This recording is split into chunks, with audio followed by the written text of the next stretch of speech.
Sobat, BTT Harana Kaisar episode 707 sudah rilis nih. Tanpa banyak pembukaan, yuk langsung saja kita lanjutkan kisah serunya. Di episode sebelumnya, di tengah kekacauan yang dipenuhi intrik dan ilusi, Ye Beijing panik saat menyadari bahwa Xiaoyan telah masuk terlalu jauh ke dalam jebakan yang tampaknya dirancang oleh Simo dan pihak Taishu. Ia memohon agar Raja Tianzheng membujuk Xiaoyan keluar dari perangkap tersebut. Namun sang raja menegaskan bahwa satu-satunya yang bisa menyelamatkan Xiaoyan adalah dirinya sendiri. Sementara itu, Xiaoyan menangkap kembali hama darah raksasa yang hampir berevolusi setelah meminum darah keabadian, lalu menyegelnya di dalam ruang lingkup. Di sana, ia kembali diguncang oleh emosi yang tidak dapat dijelaskan saat melihat Chen Xianyuan. Seolah ingatan penting tentang dirinya telah direnggut dari memori Xiaoyan. Xiaoyan mulai curiga. Kematian makhluk iblis, kemunculan Chen Xianyuan, serta gerakan tersembunyi pihak Taishu, semuanya tidak masuk akal. Ia memilih berpura-pura terseret dalam skenario itu agar bisa menemukan dalangnya, alih-alih membongkarnya secara langsung. Di akhir, melalui benda misterius bernama larangan perencana, Goyen menemukan seseorang yang disegel di dalamnya. Dan sosok itu ternyata adalah ayah Putri Duyung, membuat sang putri menangis penuh haru. Sebuah sosok besar dan kekar muncul dari dalam pusaran cahaya yang dibawa oleh Goyen. Rambutnya terurai kusut dan tubuhnya tampak sedikit berantakan. Namun sosok itu tetap memancarkan wibawa yang sulit disembunyikan. "Ayah, apakah ayah terluka?" tanya sang Putri Duyung dengan nada penuh kecemasan. Ia mendekat, meneliti keadaan ayahnya dengan saksama. Sang Raja Duyung menggeleng perlahan. Ayah tidak apa-apa. Hanya saja ayah tersedot ke dalam mata terlarang itu, lalu terkurung oleh kekuatan larangan sehingga tidak bisa melepaskan diri. Andai bukan karena sepasang mata biru besar itu menyelamatkanku, mungkin aku masih terjebak di sana. Cahaya lembut menyelimuti wajah sang Raja Duyung yang tampak hangat ketika menatap putrinya. Untuk sesaat, ia bahkan sampai lupa memperhatikan keadaan sekeliling. "Hei, kenapa kau tidak sopan begitu? Kalau tahu begini, aku tidak akan membiarkanmu keluar," gerutu Goyen dengan nada kesal dan mendengus pelan. Barulah sang Raja Duyung tersadar dan menoleh ke arahnya. Bentuk Goyen saat itu memang cukup aneh, tampak seperti sebutir permata biru jernih yang melayang-layang. "Terima kasih telah menyelamatkan kami. Barusan, karena tidak mengetahui wujud penolong kami yang begitu sulit dijelaskan, aku sampai gagal mengungkapkan rasa terima kasih dengan layak. Maafkan kelancangan tadi," ucap sang Raja Duyung dengan tulus. Tidak ada kesombongan dalam perilakunya. Sebaliknya, ia terlihat sangat ramah.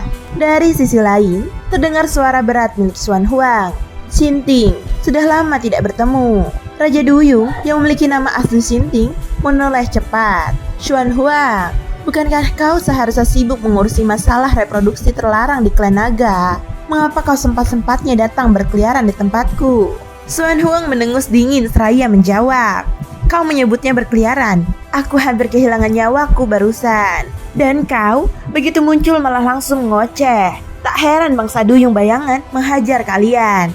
Xinting hanya tersenyum kaku, jelas tersindir namun tak bisa membantah. "Jangan marah. Kau juga tahu lidah tua ini selalu kaku. Tidak ada maksud buruk sama sekali," ucapnya dengan canggung. Dari dekat terlihat bahwa ia bukan raja biasa. Tubuhnya tegap, berotot, berambut perak yang melambai anggun di bawah air tanpa sedikit pun tanda penuaan.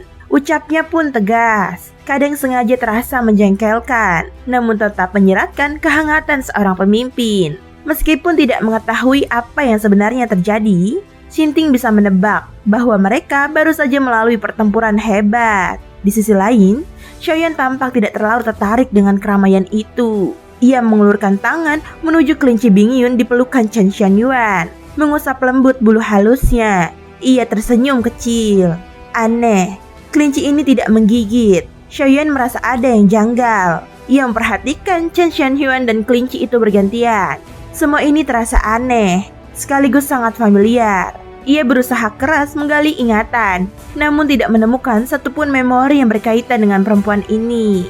Ye Beijing yang berada di dekatnya ikut merenung. Tak seorang pun di tempat ini mengetahui apa yang pernah terjadi antara Xiaoyan dan Shen Xianyuan. Bahkan Xiaoyan sendiri tidak tahu mengapa ia merasakan kedekatan aneh terhadap perempuan itu. Sikapnya pun membuat dirinya kebingungan. Namun Xiaoyan tidak berusaha menekan perasaannya. Walau aku tidak mengingat apapun, entah kenapa aku merasa kau sangat penting bagiku. Tangannya perlahan menyentuh bahu Chen Xianyuan. Matanya memerah. Sebuah emosi yang muncul dari tempat yang lebih dalam, yang tidak bisa ditahan. Bisakah kau memberitahuku siapa dirimu dan apa yang pernah terjadi di antara kita? Tanya Xiaoyan. Ini benar-benar tidak wajar, gumam Ye Beijing pelan.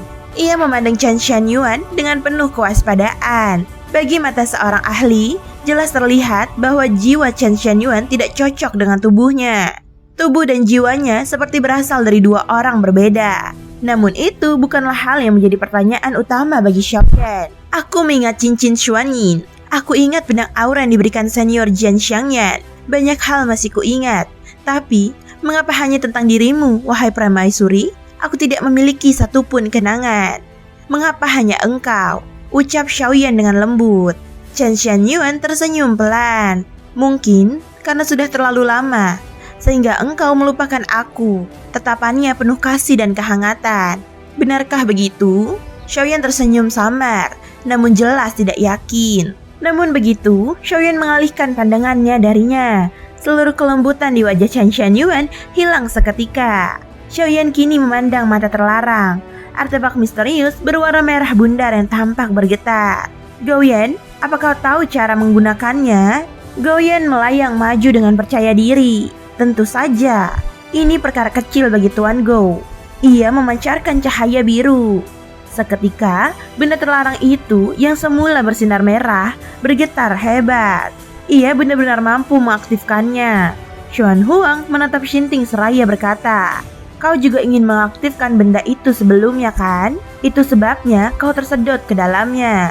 Xinting tertawa canggung. Kalau kau sudah tahu, jangan mempermalukan orang tua sepertiku. Xiaoyan mengangkat tangan. Cukup, hentikan dulu. Ia menatap Raja Duyung sebelum melanjutkan. Kau sepertinya tahu banyak mengenai mata terlarang ini. Urusan dengan klan Ximing belum selesai. Jadi, katakan padaku apa yang kau tahu. Jika tidak, aku bisa saja memutuskan untuk tidak menggunakannya. Ye Beijing mengamati Xiaoyan. Bingung apakah pria itu sudah benar-benar kembali sadar.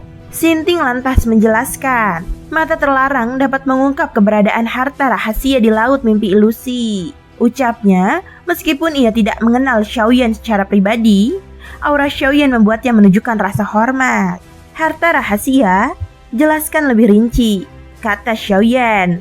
Jika Raja Duyung berani mempertaruhkan nyawanya dan klan Ximing datang untuk merebut benda ini, jelas harta itu bukan sesuatu yang biasa.